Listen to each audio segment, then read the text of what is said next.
Voilà, donc de retour sur la libre antenne, toujours avec Adrien Abosi, toujours, on va un peu parler de cette actualité, dépatouiller un peu cette actualité.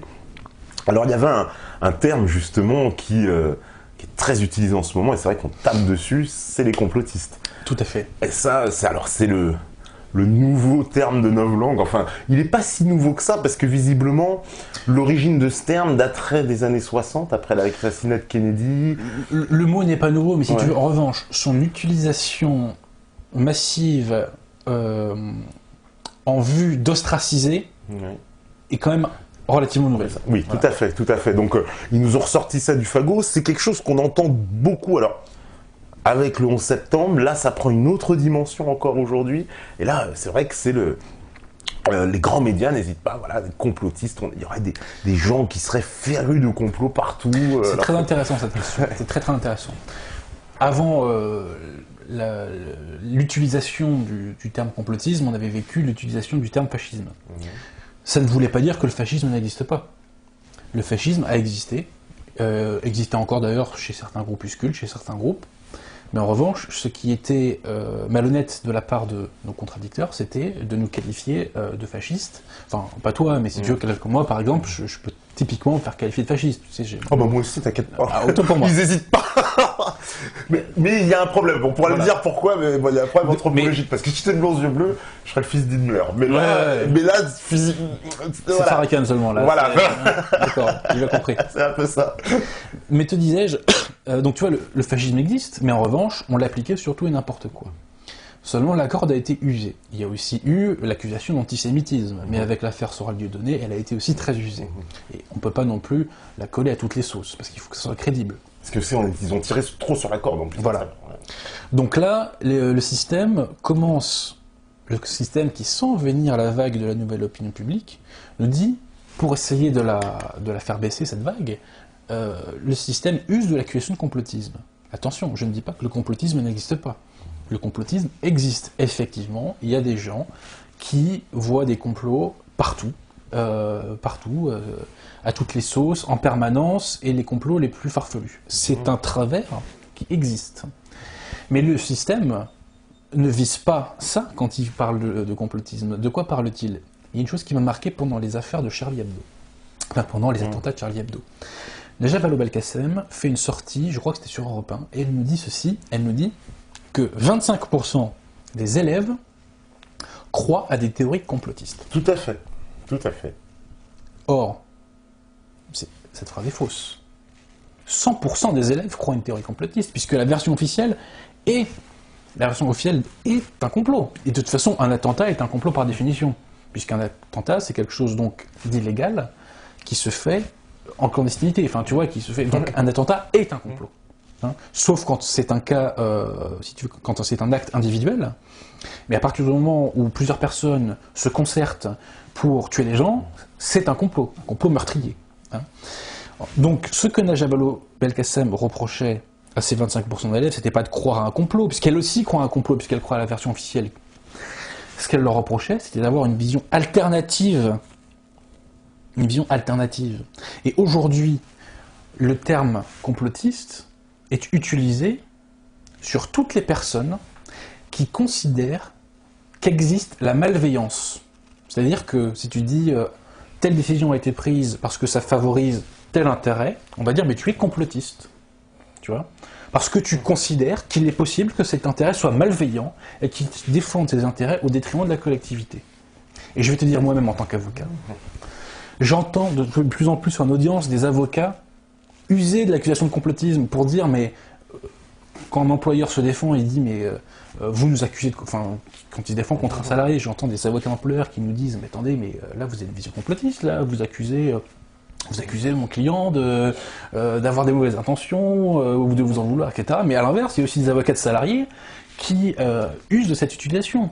Donc aujourd'hui, dans le langage commun, le terme de complotisme sert à qualifier des gens qui considèrent que la malveillance existe. Et pourquoi le système ne veut pas que on sache que cette malveillance existe? Parce que qui dit malveillance dit responsabilité, et qui dit responsabilité dit responsable. Et le système veut nous faire croire que les malheurs que nous souffrons sont le fruit du hasard et non pas le fruit de décisions qui ont été mûrement réfléchies et appliquées. Donc, te disais-je, ce que le système appelle complotisme, c'est tous ces gens qui considèrent qu'il y a de la malveillance. Voilà. Donc je ne dis pas que le complotisme n'existe pas, je ne dis pas que c'est un travers qui n'existe pas, et moi-même je vais te dire, quand je suis face à des cas de complotisme, ça me tape sur le système, parce que moi, moi je raisonne en avocat. Moi j'ai mon dossier, et je me dis, mais qu'est-ce qu'il y a comme pièce dans mon dossier? Tu vois? Quelles sont les pièces de mon dossier? Si j'ai des pièces qui démontrent qu'il s'est passé telle chose, eh bien je dis il s'est passé telle chose. Tu vois, tu prends par exemple le Thalys, la fameuse affaire du Thalys. Beaucoup de gens nous ont fait le coup, encore une fois, c'est le Mossad, les Martiens, je ne sais qui. C'était quand même assez évident si le déroulé factuel qu'on nous a dit était juste, et il y a quand même eu un certain nombre de témoins qui ont attesté en cette faveur, enfin en ce sens-là. Il était relativement assez évident que, si tu veux, c'était l'acte d'un déséquilibré. Pour le coup, c'était vrai. Et tu vois, quand on embraye immédiatement sur un truc, ça m'agace un peu. Moi, en tant qu'avocat, si tu veux, j'attends de connaître la réalité factuelle du dossier. Donc, autant le système, parfois, peut avoir ce genre de réflexe d'un côté, mais c'est vrai qu'il y a des gens qui ont le réflexe complotiste et qui ont automatiquement, si tu veux, la position inverse du système. Mais c'est pas comme ça qu'il faut raisonner. Il faut raisonner que nous disent les faits. Et après, on voit que les faits nous conduisent à avoir soit une vision qui est proche de celle du système, soit une vision qui est proche de celle de médias alternatifs ou que sais-je encore. Donc, revenons à notre problème. Le complotisme existe, mais de la même manière que le système, lorsqu'il utilisait l'accusation de fascisme, ne stigmatisait pas des vrais fascistes, l'accusation de complotisme ne vise pas vraiment des complotistes. Parce que franchement, des complotistes comme ça, oui, ça existe, mais dans la vie de tous les jours, j'en croise pas beaucoup. Je te le dis franchement. Et même dans ces médias de la nouvelle opinion publique, les choses sont faites de plus en plus sérieuses. Lentement mais sûrement, les médias, tu vois, comme la TV, comme Agence Info Libre, comme Indépendance Web TV, se professionnalisent. Aucun ne tombe sérieusement dans ce travers. En revanche, oui, c'est vrai, nous avons souvent une vision des choses qui n'est pas la même que celle du système. Tu vois. Et c'est ça qu'on nous reproche. C'est d'avoir une vision des événements différente, d'avoir un prisme, d'avoir une approche différente de celle du système. Parce qu'en plus, justement, pour ces accusations de complotisme, il y a plein d'événements qui, avec le recul, ont donné raison à, justement, ces médias alternatifs. Je prends l'exemple souvent de la Libye ou de la Syrie, quand on expliquait que ces gens-là, que nous-mêmes, nous faisions un jeu schizophrénique et complètement hypocrite, puisque on prétendait combattre les djihadistes, alors qu'en fait, nous les armions, nous les défendions. Bien sûr. Et aujourd'hui, j'entends Claude Oazgen à LCP qui crache le morceau. Voilà, qui nous explique, c'est nous qui avons armé Al-Nosra. Oui, c'est vrai. Voilà, donc c'est vraiment que... Et de toute façon, je vais te dire, les gens du système... alors, il y a tous les cas de figure. Il y a les authentiques imbéciles heureux, mais je pense que la plupart des gens qui lancent ces attaques contre les médias alternatifs savent très bien qu'ils mentent. Il ne faut pas se mentir. De même que lorsque les communistes traitaient tout le monde de fascistes, ils savaient très bien qu'ils mentaient. Donc, il ne faut pas se laisser intimider, ceci étant, parce que c'est aussi un réflexe qu'on peut avoir, la peur de l'ostracisme, tu vois. L'accusation de complotisme, c'est la nouvelle accusation de fascisme, et donc c'est la nouvelle épée de Damoclès. Tu vois, c'est de taser idéologique comme ça. Exactement. C'est-à-dire que si ça me tombe dessus, je vais être exclu du groupe, etc. Voilà. Mais ceci étant, moi j'appelle les gens tout simplement à user de leur raison. Et dans toutes les questions que vous abordez, posez-vous la question, quels sont les éléments du dossier? Voilà. C'est ça, voilà. Tout simplement. Parce que des fois, effectivement, il n'y a pas grand-chose. Moi, je souscris totalement à ce que tu dis. Je trouve des fois, il y a une forme d'emballement parce que l'événement vient de se produire, on n'a pas de recul, on n'a pas d'éléments, puis tout le monde te parle, c'est un complot, mais on ne sait pas vraiment. Mais après, sur d'autres sujets, d'autres dossiers où justement, là, on a des éléments, on a des choses, on est capable de dire, voilà, comme ces affaires d'Al-Qaïda, ça fait longtemps qu'on dit, mais non, mais attendez... Hein, prenez du recul vis-à-vis de ça quand on vous dit oui, le combat contre le terrorisme, le combat contre le djihadisme, hein, souvent ce sont les mêmes qui fournissent les armes. Bon, ça c'était une accusation de complotisme il y a quelques années. Aujourd'hui, tout se vérifie, quoi. C'est-à-dire tout nous donne raison sur ces, en tout cas sur ces aspects-là, quoi. Je le répète, et là je plaide coupable, effectivement, le prisme avec lequel j'aborde la réalité et ma vision du monde est totalement différente de celle de quelqu'un qui est nourri par Charlie Hebdo, par Canal+, par TF1, etc., etc., etc. Et ce qui est très intéressant, c'est que de plus en plus le système est obligé de mentir, parce que la réalité dissonne, que ce soit en géopolitique, sur la question de l'immigration, sur tout ce que tu veux. De plus en plus, la réalité dissonne avec l'idéologie dominante. Et ce que je constate vraiment de plus en plus, et de façon vraiment de plus en plus marquante, c'est l'appauvrissement de la doxa. C'est-à-dire qu'aujourd'hui, les mecs n'ont même plus de niveau, quoi. C'est le discours dominant est de plus en plus bête, de plus en plus stupide. Il est de plus en plus facile à comment te dire, à dénouer, quoi. C'est le système, tu sais, a longtemps reposé, notamment sur la notion d'entertainment. Tu vois, c'est-à-dire que on offrait aux gens un spectacle, on offrait aux gens une mise en scène. Le système aujourd'hui est tellement pauvre. Il est tellement obligé de mentir, il est tellement obligé de ne parler de rien, il est tellement obligé de parler d'autre chose que de la réalité, ou de falsifier la réalité, qu'aujourd'hui, son langage ne prend plus. Et il y a un fait qui est très intéressant, c'est l'audience, tu sais, du petit journal, ou enfin du grand journal. Le grand journal qui s'est effondré totalement. C'est très intéressant. Complètement effondré. C'est extrêmement intéressant. Pourquoi ? Parce que il n'y a pas 150 000 émissions qui font l'opinion publique, enfin, l'ancienne opinion publique. L'ancienne opinion publique, c'est surtout des émissions comme, par exemple, l'ancienne émission d'Yves Calvi, C'est dans l'air, c'est des émissions comme celle de Ruquier, et le Grand Journal, si tu veux. Tout à fait. Et là, on en voit une qui s'effondre complètement.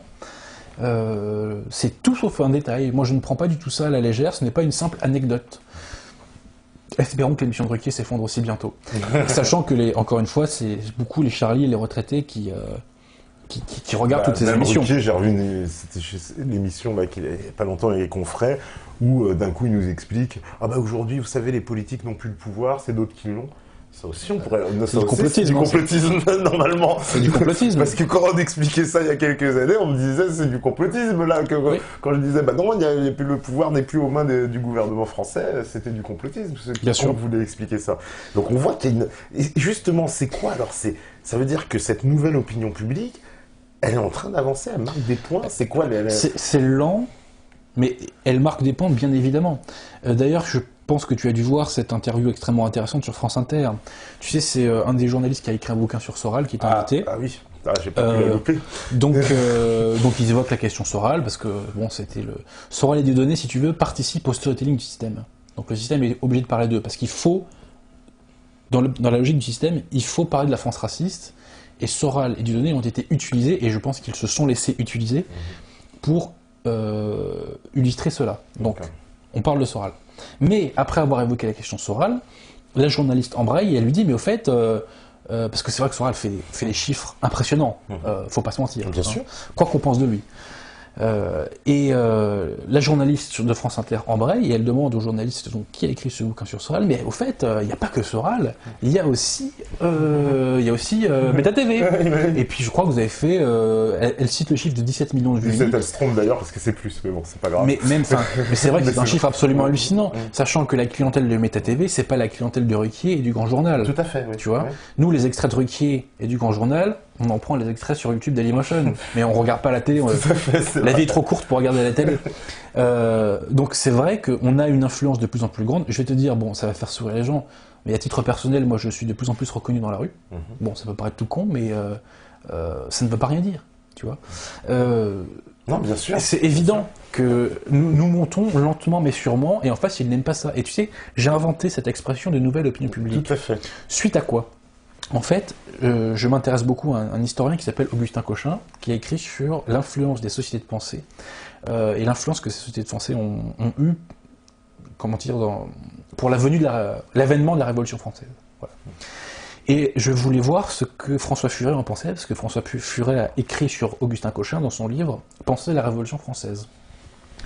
Et donc, François Furet a écrit sur Augustin Cochin, et il évoque le fait que ces sociétés de pensée ont triomphé, parce que elles se sont adressées à de nouvelles couches de la population qui autrefois n'étaient pas visées par les gens lettrés. Avant, les gens lettrés, si tu veux, n'écrivaient que pour les gens de cour, les bourgeois, etc.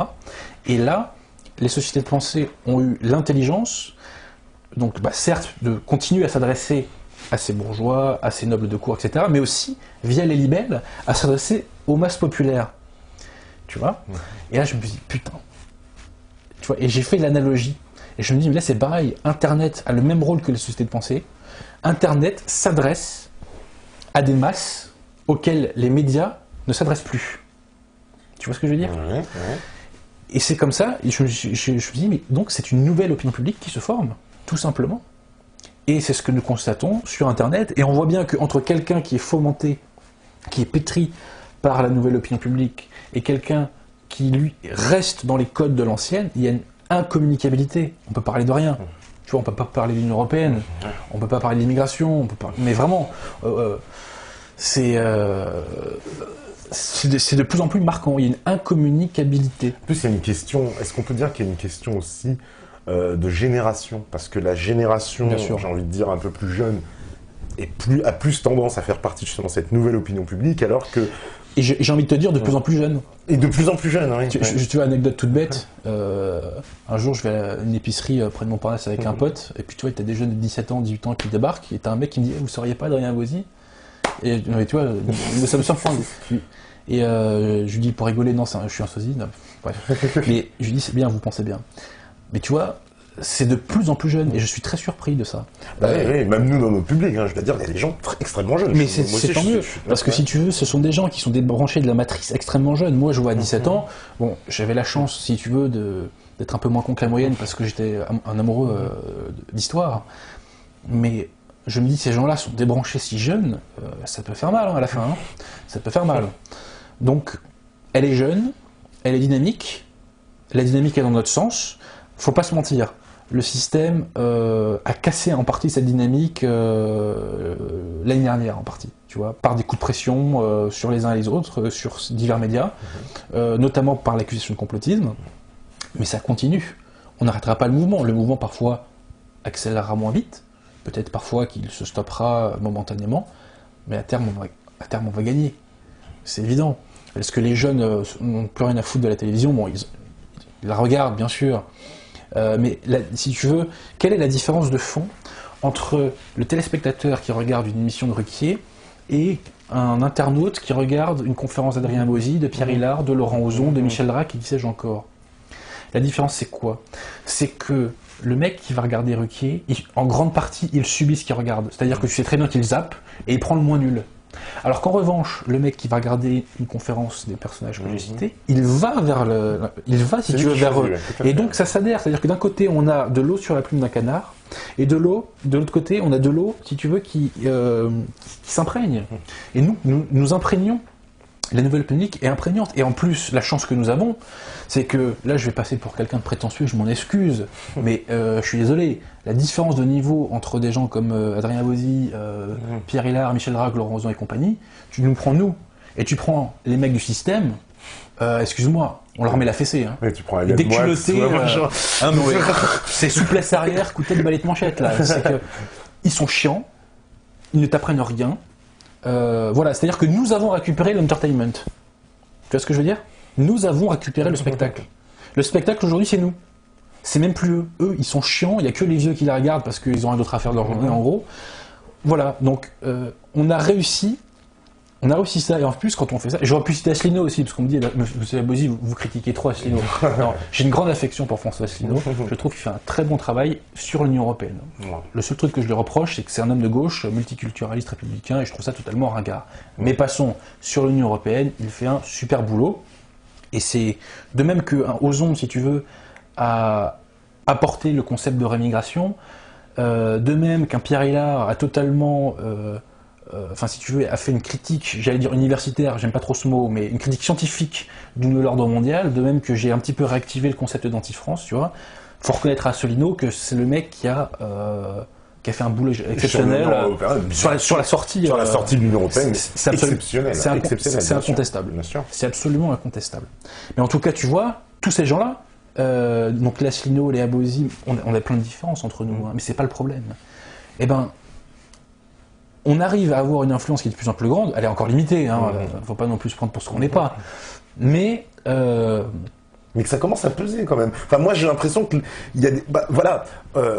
pour que des grands médias... Bon, je l'ai pas caché, j'en ai parlé l'autre fois dans la libre antenne, il y a de plus en plus de grands médias, même nous, qui nous contactent, qui cherchent à savoir, voilà, quelle est notre position, vraiment ce qu'on pense. Alors, bien sûr, on a vu, comme dans cette émission, on est un peu méfiants vis-à-vis de ça, parce qu'on pense qu'ils sont là un peu pour essayer de nous détruire. Ils sont pas là pour nous faire du bien. Voilà, ils sont pas là pour nous faire du bien. Mais le fait est, on peut pas quand même le nier, que à un moment donné, ces gens-là, ils s'intéressent à nous, donc il se passe quelque chose, quoi. Tu sais, moi j'ai vraiment l'impression que le système est en train de crever. Enfin, que le monde médiatique est en train de crever. En fait, il s'y passe rien.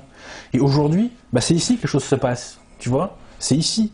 C'est ici que c'est vivant. Tu vois, c'est ici qu'on apporte des choses. Tu vois, bon, je suis désolé de revenir sur mon petit cas, mais moi, ce qu'on a fait sur Pétain, mais je trouve ça fabuleux. C'est fabuleux.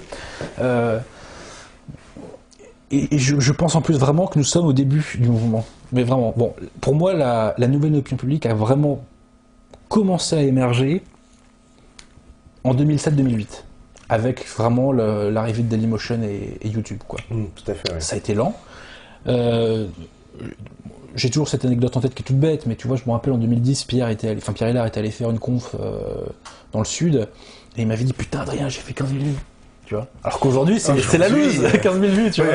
Pour lui, Pierre Hillard, alors là, fou. Il fait du 100 000. Ah oui, tu vois, 100 000. Nous, les vidéos de Pierre Hillard, elles cartonnent incroyables. Donc tu vois, petit à petit, on fait parler de nous. Alors tu vois, il n'y aura pas de grands, si tu veux, de grands bons en avant. Mais voilà. Mais on sent qu'il y a une avancée, quoi, parce que. Bien sûr. Et puis, on connaît aussi l'adage de le système quand il commence même à parler de nous, mais même pour essayer de nous mépriser ou pour. C'est quelque part qu'on inquiète. Et c'est déjà une défaite pour lui, parce que ça veut dire que la stratégie comment te dire, de l'ignorance ne marche plus. Ils ne peuvent plus faire comme si on n'existait pas. Exactement, voilà. C'est plus possible. Et de toute façon, si nous ne servions à rien et si nous parlions dans le vent, ils n'essaieraient pas de nous contrer, tout simplement. Ouais. Et d'ailleurs, tu remarqueras que dans un premier temps, le système, pour essayer de nous contrer, a essayé de réactiver la vague Antifa. Oui. Tu sais, tout à fait, on va toucher un mot de ça parce qu'ils sont très actifs. Mais fondamentalement, ça prend pas. Ça prend pas exactement. Ni en termes de vues et même humainement. Ils représentent rien. Parce que moi, ce que je remarque sur ces Antifas, c'est que bon, ils font preuve de violence. Extrêmement violents. Voilà, ils sont extrêmement violents dans leurs apparitions, menaces physiques, verbales. Enfin bon, vous pouvez voir toutes les images à chaque fois. Mais ils sont peu nombreux et j'ai l'impression que ils sont tous blancs. Ah oui, alors ça c'est quelque chose qui dérange aussi un peu. C'est vrai. Toi tu parles de Babtou fragile. D'ailleurs, ça veut dire quoi? Je suis pas le seul. T'es pas le seul. Mais c'est quoi cette expression? Tu peux nous expliquer un peu justement? L'expression de Babtou fragile, c'est l'expression. C'est la façon dont les jeunes de banlieue appellent les blancs. Tu vois, les blancs urbains. Oui. Parce qu'ils sont un petit peu moins fragiles en campagne, sans les idéaliser. Mais je constate que ce Babtou fragile est une réalité. Je ne vais pas te mentir. Tu sais, moi j'aime mon pays, mais ça ne m'empêche pas d'être lucide sur son peuple. Les Babtou fragiles, c'est une réalité. Il y a quelques mois de ça, je suis allé voir un de mes amis qui fait du théâtre. Tu vois, il jouait une pièce dans le 18e, vers Montmartre. Je vais jamais à Montmartre, je vais très rarement. J'y suis allé cette fois-ci et je suis arrivé un petit peu en avance, je m'assois sur un banc. Et je vois les blancs de ce quartier-là, et ben là je me dis, mais c'est légitime le bolossage.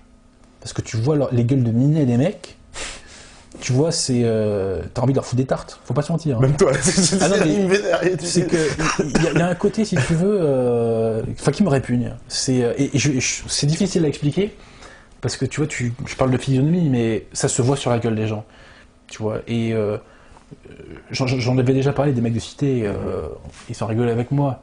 Et ils me disaient, mais tu sais, nous on sait qui on doit dépouiller, quoi. Tu vois, ça se voit au regard, et c'est même pas une question de physique, de muscle, ou ce que tu veux, c'est que y a des gens qui sont des victimes dans leurs yeux, quoi. Et ça, c'est une réalité.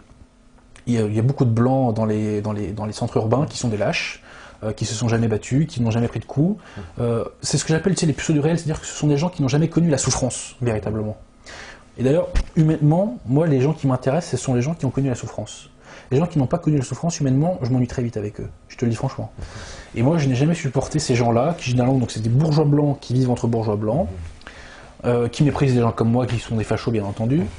Bon, voilà, tu vois, mais les babes tout fragiles existent. Et donc, je note aussi que les antifas qui sont antiracistes, qui aiment l'étranger, qui sont les no-borders, tu sais, comme on dit, pas de frontières, les migrants venaient, et tu sais que les antifas en ce moment essaient de récupérer aussi les Noirs et les Arabes de banlieue. Oui, tout à fait. Tu sais, ils fêtent l'anniversaire de Zied Bouna et compagnie, mais tu parles, les mecs, pour eux, vous êtes des blancs. De fait, vous êtes tous blancs.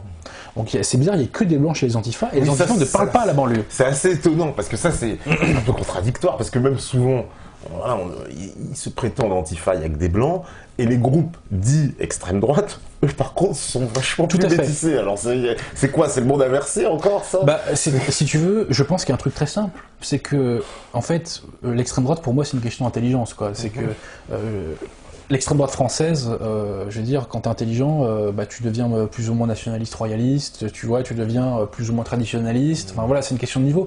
Et ça parle aux gens, tout simplement. Ça parle aux gens. Alors que l'antifa qui va te dire contre le capitalisme de façon totalement abstraite et en plus avec un niveau assez faible en général, qui va te dire on est contre la CIM et compagnie, il parle à personne.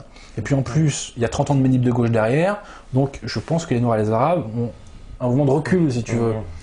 Et surtout, moi, ce que je note sur ces antifas, c'est que nombre d'entre eux sont parisiens. Ouais. Bah écoute, je vais dire un truc très simple. Pour vivre à Paris, il faut gagner minimum 2000 € net. Minimum 2000 € net. D'accord? Vu leur dégaine, je pense pas que ces mecs-là sont dans des postes qui leur permettent de gagner 2000 € net. Donc soit, si tu veux... soit ils vivent du patrimoine de leurs parents, voilà. Soit ils vivent sur leurs parents, ce qui n'est pas honteux du tout en soi.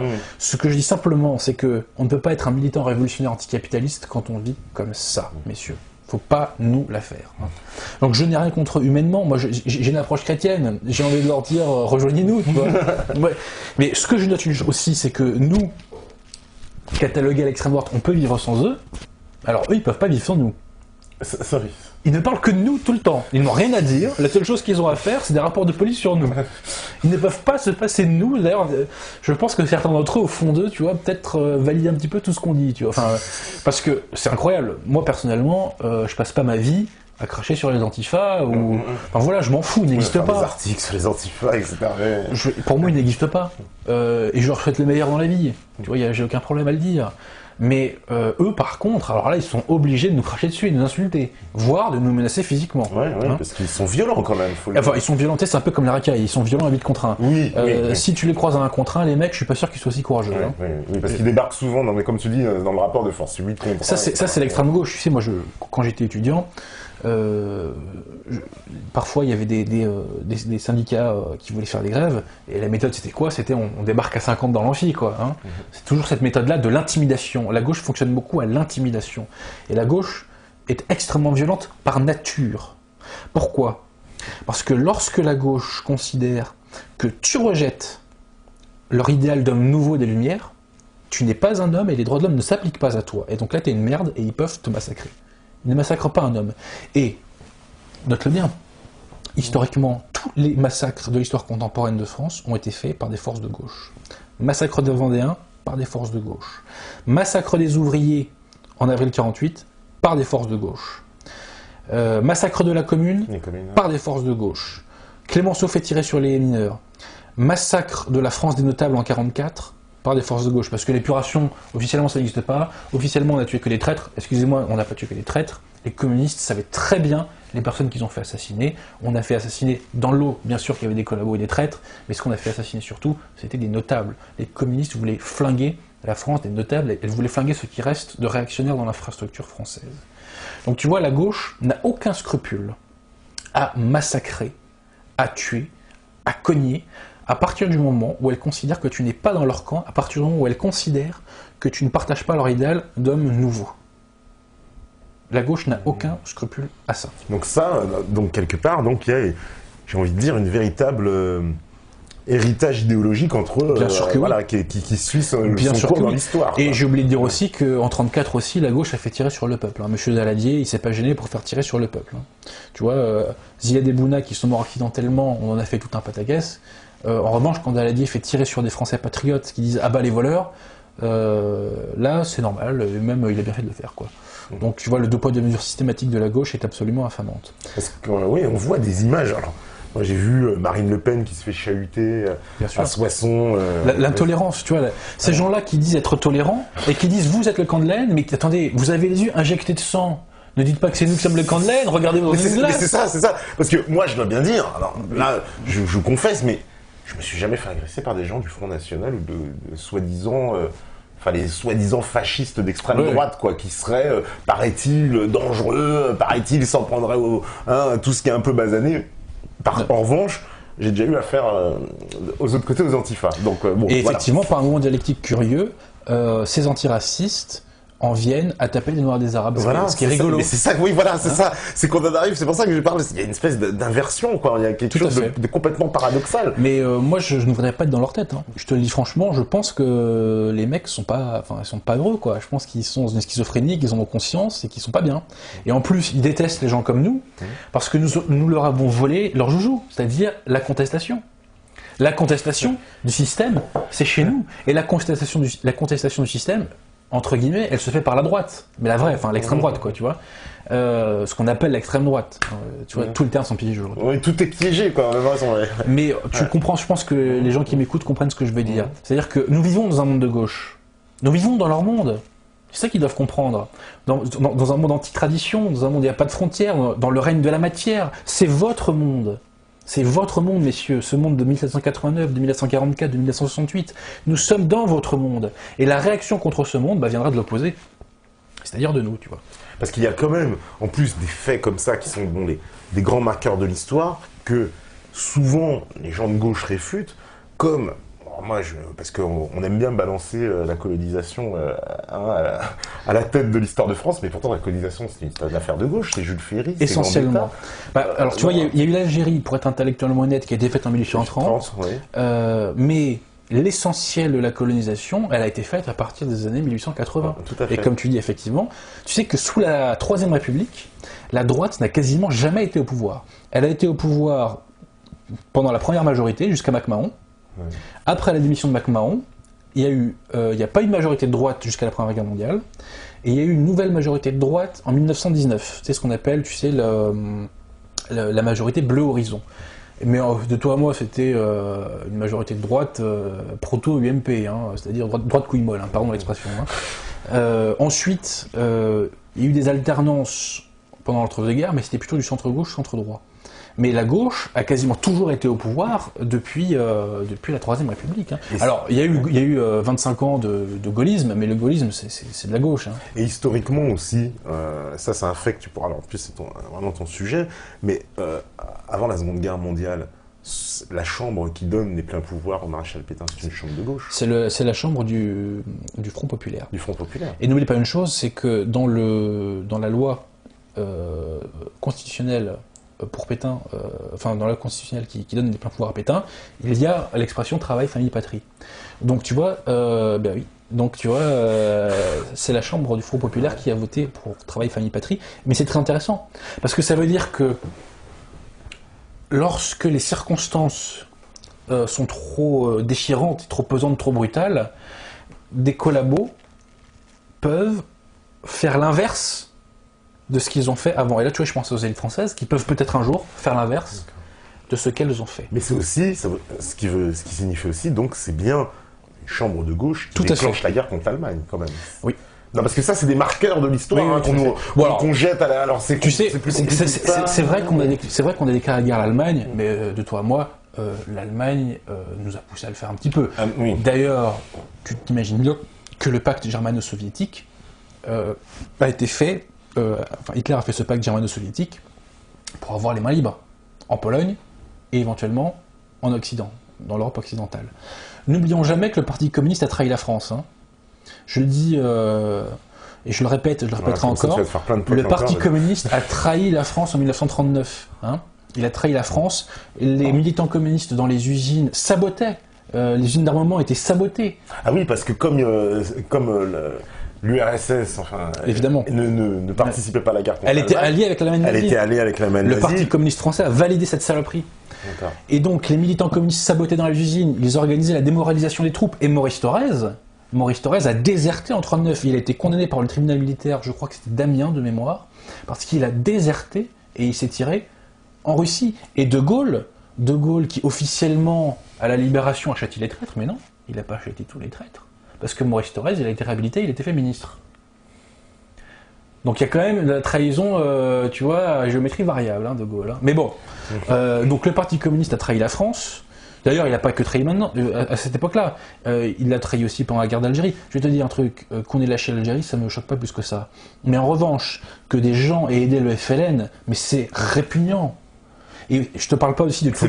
C'est des gens du PC, essentiellement. Exactement, les porteurs de valises. Voilà, le PC était pour l'indépendance de l'Algérie. Les fameux porteurs de valises. Donc ces gens ont agi contre leur pays.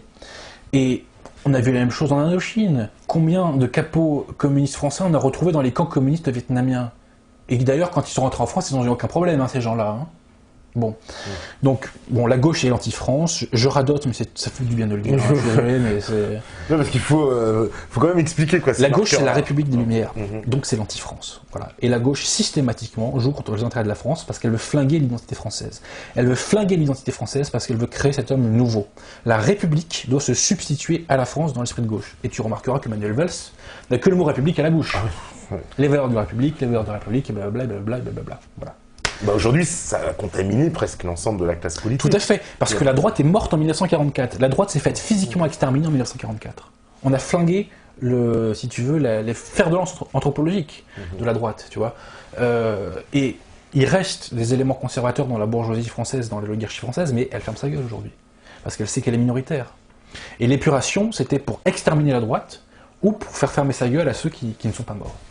Ouais, parce que aujourd'hui, voilà, même le parti dit de droite s'appelle les Républicains. Bien sûr, mais le gaullisme est une subversion, puisque le gaullisme, certes, se situe à droite dans l'échiquier politique, mais il a une doctrine de gauche. Pourquoi? Parce que le gaullisme place au fondement de la société les Lumières, tout simplement. Alors qu'avant la guerre, tu avais une droite contre-révolutionnaire.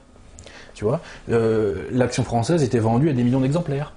Tu pouvais avoir Léon Daudet à l'Assemblée, tu pouvais avoir Xavier Vallat à l'Assemblée, tu pouvais avoir des notables français qui s'attaquaient aux sociétés secrètes via une revue qui s'appelle l'ARIS, tu vois, la revue contre les sociétés secrètes, enfin j'ai plus le terme exact. Il y avait une France réactionnaire, il y avait dans l'armée aussi des éléments réactionnaires qui pour moi respirent la France. Je pense au général Végan, je pense à Lousteau Nolaco, qui sont des personnages fabuleux, absolument fabuleux. Quand tu lis leurs textes et que tu es français, ça résonne en toi, ça te traverse complètement, tu vois. T'avais des trucs qu'on peut critiquer comme la cagoule, mais c'était sympa, tu vois, il y avait des côtés sympas dans la cagoule aussi. Enfin voilà. Parce que moi, mais cette France réactionnaire, elle est morte, elle s'est fait exterminer en 1944. Parce que moi, il y a un terme que j'entends alors aussi beaucoup. Mais elle va revenir, excuse-moi. Justement, il y a un terme que j'entends beaucoup, justement, qui vient souvent des gens de gauche qui prétendent combattre, ce qu'ils appellent, enfin, il y aurait ce qui s'appellerait les progressistes. Exactement. Alors, qu'est-ce que c'est que cette idée des progressistes? Parce que ça, je l'entends, et dans l'actualité, souvent, en ce moment, j'entends, nous sommes des progressistes, etc. Mais le progressisme, c'est les Lumières.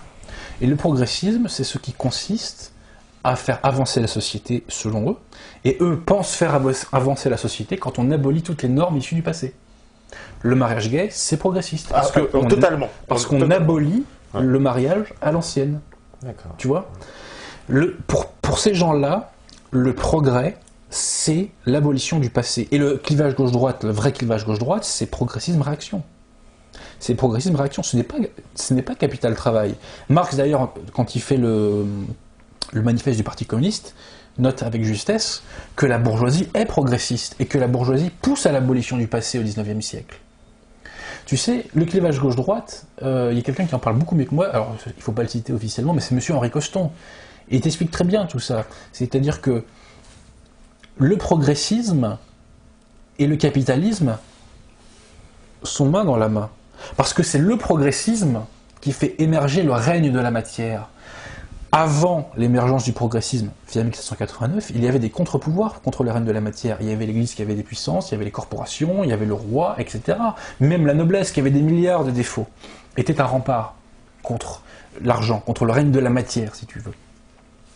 Mais quand on a flingué tout ça, quand on a flingué la puissance sociale de l'Église, merci monsieur Talleyrand, quand on a découpé la tête au roi, quand on a aboli la noblesse, quand on a aboli les corporations, que reste-t-il? L'argent. Et donc argent et progressisme sont liés, ils sont intrinsèquement liés. Et autant la gauche valide le marxisme, quand ça lui permet d'abolir le passé via l'abolition de ce qu'ils appelaient l'ordre bourgeois, autant la gauche abandonne ce vocabulaire marxiste quand l'abolition du passé passe par autre chose, la théorie du genre, le mariage gay, etc. La gauche aujourd'hui a totalement aboli la question, a totalement abandonné la question sociale. Ouais, Pourquoi ? ouais. Parce que la gauche n'a plus besoin du marxisme et du socialisme à l'ancienne pour abolir le passé. Aujourd'hui, elle a besoin d'immigration, elle a besoin de maquiller les programmes scolaires, enfin tu sais, d'effacer ce qui reste de français dans les programmes scolaires. Donc tout cela est tout à fait logique. Et je le répète, progressisme et capital sont intrinsèquement liés. Et les forces anticapitalistes au XIXe siècle sont les forces de droite monarchiste, je suis désolé de le dire. Et d'ailleurs, toutes les propositions de loi sociale, toutes les propositions de loi sociale viennent quasiment du camp monarchiste. Les précurseurs de la justice sociale en France sont monarchistes. Parce qu'ils plaçaient autre chose que l'argent au-dessus de tout. Ils plaçaient Dieu. Ils avaient ce mauvais goût-là. Hein. Ils plaçaient Dieu au-dessus de tout.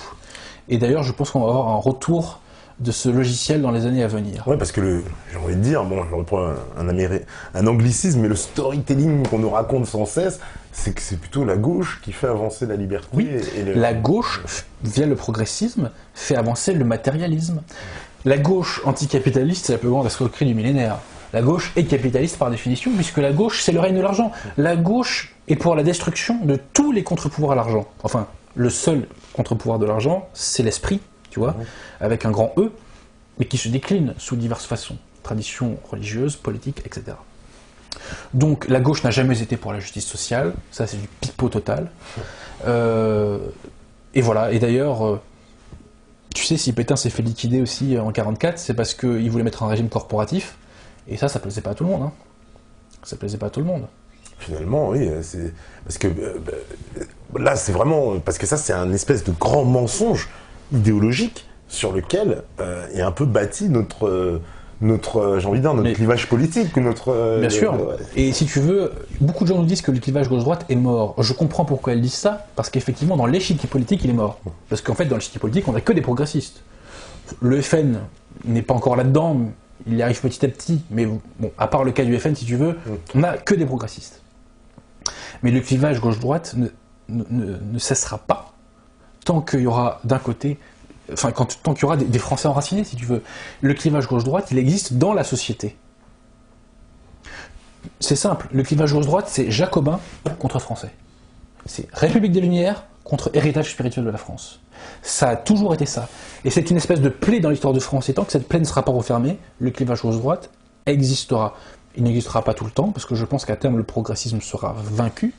Mais tant que le progressisme n'est pas vaincu, et ben le clivage gauche-droite existera. Et si vous êtes pour la gauche, il faut bien comprendre que vous êtes pour la matière, vous êtes pour le capitalisme, vous êtes pour toute cette saloperie matérialiste. Et c'est par la droite authentique, la droite Léon Daudet, la droite Xavier Vallat, la droite Henri de Kérélis, par toutes ces traditions monarchistes du 19e siècle, que déjà, si tu veux, on trouve des choses plus intéressantes. Sachant qu'elle n'était pas parfaite. Hein. Elle était pas parfaite, notamment parce qu'elle était imbibée par son époque. Mais nous avons ce recul historique. Et le salut de la France passera par un retour à l'héritage spirituel de la France et passera par une réévangélisation des Français. Parce que s'il n'y a pas de réévangélisation des Français, les Français continueront d'être drogués par le matérialisme et l'individualisme. Tout ça, on peut dire, pour un peu synthétiser, c'est la Révolution française qui a été le moment de cette fracture là. Si tu veux, en tout cas, qu'ils ont pris le dessus, j'ai envie de dire. La Révolution française, c'est la cocotte minute qui pète. La Révolution française a consacré, juridiquement parlant, la République des Lumières. Et la Révolution française a mis à la base de notre société les Lumières. On a enlevé Dieu et on a mis les Lumières. Et d'ailleurs, le socle du droit français, c'est ce qu'on appelle le bloc de constitutionnalité. Et le cœur de notre bloc de constitutionnalité, c'est la Déclaration des droits de l'homme et du citoyen, dans lequel il y a des bonnes choses. Mais le problème, c'est pas ce qu'il y a dedans, c'est ce qu'il y manque. Tu vois ? C'est ce qu'il y manque. Et il y manque quoi ? Il y manque Dieu et il y manque les références culturelles. Il y manque l'enracinement. Il manque Dieu et l'enracinement. Et donc, du coup, notre droit français a une base athée et déracinée, et ça nous cause d'ailleurs beaucoup de problèmes très concrets aujourd'hui. Et donc, la Révolution française est ce qui a fait émerger la chose, mais il y a eu un travail de sape des décennies avant, tu vois, des décennies avant. C'est-à-dire que la noblesse française s'est suicidée en érodant l'ordre chrétien, leur logiciel chrétien. Ça a pris des siècles. En fait, c'est un problème. Le verre était dans le fruit, si tu veux. Mais donc, la Révolution française fait exploser les Lumières, mais la classe politique française et européenne comprend que cette explosion est trop brutale, donc il faut un petit peu calmer le jeu. Tu vois, il faut un peu reculer pour mieux sauter. Donc, pendant une partie du 19e siècle, on a aménagé les traditions et les Lumières, tu vois. Mais après, petit à petit, on a appuyé sur l'accélérateur. Et la Troisième République a appuyé sur l'accélérateur à fond. La République est la République déchristianisatrice par définition. Ah, c'est Jules Ferry qui reprend l'éducation nationale, c'est exactement. D'accord. Ensuite, Pétain arrive, et Pétain veut arrêter ce mouvement, et il l'arrête de fait, et n'oublie jamais, et je le répéterai toujours, que Pétain a reconsacré la France au cœur immaculé de la Vierge, ce qui est totalement hallucinant. En 1943, il a fait ça, c'est totalement hallucinant, c'est totalement, entre guillemets, anachronique. Mais donc Pétain stoppe ça, sachant que tout n'est pas parfait dans ce qu'il a fait, c'est pas ce que je dis, mais il avait compris le fond du problème, et il avait mis à l'amende les gens à l'origine de ce problème. Donc, Pétain stoppe ça, mais De Gaulle dit « moi je vais arriver au pouvoir », sachant que De Gaulle pensait comme Pétain, à mon avis, sur 90% des sujets.